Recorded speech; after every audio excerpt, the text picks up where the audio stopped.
tahun Nabi SAW itu beliau mulai berniaga. Dan beliau SAW itu berniaga mengikuti masyarakat umumnya Mekah ke negeri Syam. Waktu itu tidak ada sumber penghasilan atau tidak ada sumber bisnis yang paling menjanjikan kecuali mengambil produk dari negeri Syam di utara Jazirah Arab. Dan mereka membawa barang itu ke Mekah. Nah umumnya masyarakat Mekah waktu itu kalau mereka bisnis mereka bawa uang kontan dari Mekah ke negeri Syam, baru belanja barang di sana, setelah itu membawa produk tersebut ke Mekah dijual. Beberapa bulan kemudian laku, pergi lagi ke negeri Syam belanja. Nabi SAW karena Allah berikan taufik punya strategi yang berbeda. Uang yang dititipkan kepada beliau amanah, yang dikasih kepada beliau, itu beliau belikan dulu produk Mekah. Produk apapun ada di Mekah beliau beli, beliau bawa ke negeri Syam. Orang semua bawa uang cash, dia bawa barang. Dijual di negeri Syam produk tersebut, kemudian ada untungnya. Kemudian beliau beli lagi produk dari Syam, dijual ke Mekah. Jadi double dibandingkan dengan masyarakat umumnya. Ini akhirnya membuat Nabi SAW dalam hitungan bulan saja, itu udah banyak sekali orang yang menitipkan uang kepada beliau. Setelah 3 tahun kurang lebih Nabi SAW berjalan berbisnis, barulah Khadijah radhiyallahu anha mendengar Nabi SAW, dan itu belum ada pikiran menikah pada saat itu, tapi Khadijah ini kebetulan termasuk orang terkaya di Mekah dan punya harta banyak, dan memang beliau karena wanita, maka beliau akhirnya menitipkan hartanya kepada orang-orang yang bisa dipercaya. Pada saat sampai berita tentang Nabi SAW, maka Khadijah pun mencoba Nabi SAW dengan menitipkan harta. Dikasihlah harta.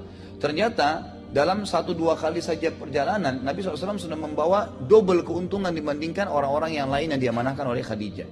Sampai akhirnya Nabi SAW dipercayakan oleh Khadijah untuk memegang hampir seluruh hartanya. Hampir seluruh hartanya dikasih kepada Nabi SAW. Pada saat satu perjalanan, Nabi SAW pernah jalan ke negeri Syam dan kebetulan ada pembantunya Khadijah ikut. Pembantu ini kemudian melihat perilaku Nabi SAW, ketenangannya, membawa barang, bagaimana beliau transaksi dengan orang dengan santun, laku semua barangnya. Dan ada kejadian aneh, pernah beliau dulu di bawah sebuah pohon, itu pohonnya kayak menunduk menutupi Nabi SAW. Dan itu dilihat oleh pembantunya Khadijah. Dan banyak perilaku yang lain dilihat oleh pembantu tersebut. Waktu dia pulang lalu dia berkata kepada Khadijah, "Hai Khadijah, sungguh saya sudah lihat dari Muhammad sesuatu yang tidak pernah saya lihat dari orang. Dari akhlak, dari amanah. Bahkan ada yang aneh, setiap kali dia jalan saya melihat ada awan yang menaunginya. Dan kalau dia duduk di bawah sebuah pohon, pohon pasti melindunginya, menutupi dia supaya tidak kena panas. Maka saya sarankan engkau menikah dengannya."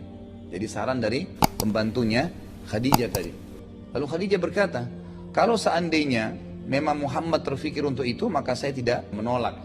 Maka ditanya, pembantu ini lalu datang kepada Nabi SAW mengatakan, "Hai Muhammad, apakah engkau mau mendapatkan kecantikan, kekayaan, serta kehormatan?" Nabi SAW sudah paham, ini maksudnya disuruh menikah.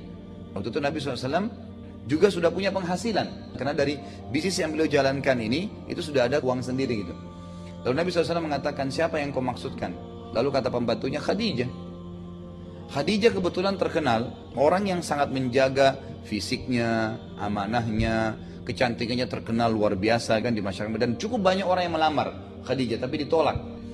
Maka Nabi SAW pun mengatakan, "Baiklah kalau Khadijah mau, maka saya juga mau."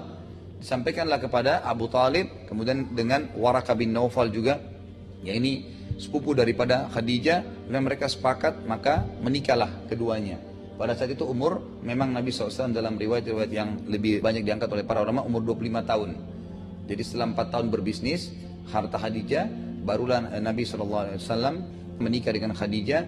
Dan waktu itu umur Khadijah 40 tahun. Cukup banyak athar yang mengangkat, tapi ini semua karena tidak sahih maka tidak kita bahas ya. Ada yang mengatakan Allah Azza wa Jal memberikan keawet mudaan kepada Khadijah. Karena dengan umur 40 tahun pun itu Khadijah masih bisa melahirkan untuk Nabi SAW 6 orang anak. Nanti akan ada 2 laki-laki, yaitu Qasim dan Abdullah. Walaupun anak Nabi SAW 7 ya, karena anak yang satu namanya Ibrahim itu dari istri yang lain namanya Maria. Maria Qibtiyah, ada seorang wanita budak yang dihadiahkan dari Mesir, kemudian beliau bebaskan dan beliau nikahi. Kemudian ada 4 anak perempuan Nabi SAW yang masyhur, Ruqayyah, Ummu Kalthum, Zainab dan Fatimah. Ini semua dari Khadijah dan semuanya masuk Islam tentunya. Baik, setelah menikah dengan Khadijah, Maka Nabi SAW makin mengembangkan usahanya. Dan perlu anda ketahui, Nabi SAW waktu menikah dengan Khadijah ini, beliau memberikan mahar Khadijah itu 20 ekor unta. Satu ekor unta, kalau kita hitung harganya sekarang sekitar 20 juta rupiah misalnya. Kan sapi saja sudah 10 jutaan atau lebih. Unta lebih mahal gitu kan. Kalau 20 juta kali 20, itu 400 juta yang dikasih oleh Nabi SAW di zaman itu. Dan itu hanya sekedar mahar saja. Apa itu mahar? Mahar itu sesuatu yang diletakkan di depan mempelai laki-laki pada saat dia ijab kabul. Itu mahar. Beda dengan biaya acara perkawinan umumnya gitu kan. Tapi ini diberikan oleh Nabi SAW. Ini juga sekaligus membantah banyaknya orientalis. Orientalis ini orang-orang barat yang belajar Islam untuk mencari kelemahan Islam. Mereka mengatakan Muhammad sengaja nikah dengan janda kaya karena hidupnya miskin. Dan ingin membiayai hidupnya. Padahal sebenarnya salah. Nabi SAW saja memberikan mahar sampai 20 ekor unta. Dan beliau SAW setelah menikah pun tetap membisniskan uang Khadijah. Membisniskan uang tersebut. Ada juga sebuah kisah di sini. Kalau anda ingin tahu kenapa Nabi SAW diberikan julukan Al-Amin, orang yang terpercaya, ada alasannya. Nabi SAW sebelum menikah dengan Khadijah sudah berbisnis. Dan ada beberapa produk beliau di Mekah waktu itu, beliau sempat tawarkan di pasar Ukkaz namanya. Kalau kita dulu, sekarang juga sudah dihilangkan ya, di Mekah itu. Itu dulu wilayah pasar memang Ukkaz namanya, zaman Quraisy. Memang sudah pasar dari dulu gitu. Yang saya ketahui seperti itu ya, Allahu alam. Yang jelas di sini, Nabi SAW pernah berdagang di situ dan ada satu orang dari luar kota Mekah masuk beli barang Nabi SAW. Waktu sudah dibeli barang tersebut, maka orang itu berkata, "Hai Muhammad, saya titip dulu barang saya ini, saya akan tawaf." Baiklah, orang itu pergi tawaf. Kemudian setelah tawaf dia lupa kalau dia belanja barang Nabi SAW, lalu dia pulang ke kampungnya. Kapan dia ingat? 3 hari kemudian. Setelah 3 hari dia kembali ke Mekah, kemudian dia cari. Dia datang ke pasar Ukkaz, ternyata dia temukan Nabi SAW masih kondisinya seperti 3 hari lalu. Berdiri jaga barangnya nggak pindah-pindah. Karena menjaga amanah itu. Maka tersebarlah berita Muhammad sangat jujur. Itu sudah dapat julukan Al-Amin. Salah satu riwayat yang menyebutkan ini sebabnya. Ada juga beberapa sebab-sebab yang lain. Tapi yang jelas ini salah satu yang disebutkan oleh para ulama. Setelah menikah dengan Khadijah, berjalanlah hidup beliau seperti biasa. Dan sementara menikah dengan Khadijah radhiyallahu anha, hidup beliau sangat bahagia dan beliau juga mendapatkan 6 orang anak.